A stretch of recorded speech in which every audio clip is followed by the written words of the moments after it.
Hello everyone, welcome to my channel. তো আমি নাইকা থেকে কিছু জিনিস অর্ডার করেছিলাম।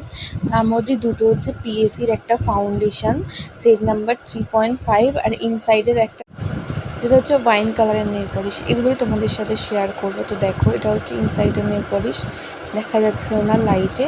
এটা একটা ওয়াইন কালারের নেল পলিশ। আমার অনেক দিন ধরেই এটা ওয়াইন কালারের নেল পলিশ কেনার ইচ্ছা হচ্ছিল।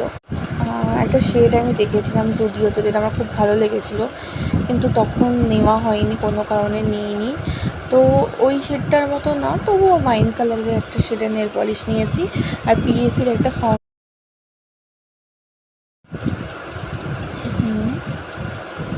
তো এরপর হচ্ছে পিএসসি ফাউন্ডেশনটা শেড নাম্বার 3.5। আমি একটা আমার বান্ধবীর থেকেই সাজেশান নিয়েছিলাম। ওর আর আমার স্কিন টোনটা অনেকটাই সিমিলার, ওই জন্য এটাই আর কি নিলাম আমি। তো দেখো, এটা আমি লাগিয়েও দেখাবো, দেখবে আমার স্কিনের সাথে একদম ব্লেন্ড হয়ে যাবে আর একদম স্কিনের কালারের সাথে মিশে যাবে। তো আগে দেখতে থাকো।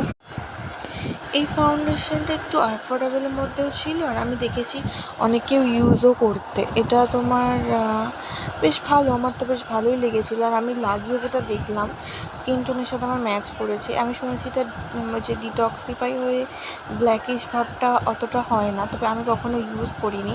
আমি ইউজ করে ডেফিনেটলি তোমাদের সাথে রিভিউ শেয়ার, কিন্তু হাতে লাগিয়ে বা মুখের মধ্যে লাগিয়ে বুঝলাম যে অ্যাটলিস্ট শেডটা আমার সাথে ম্যাচ করেছে।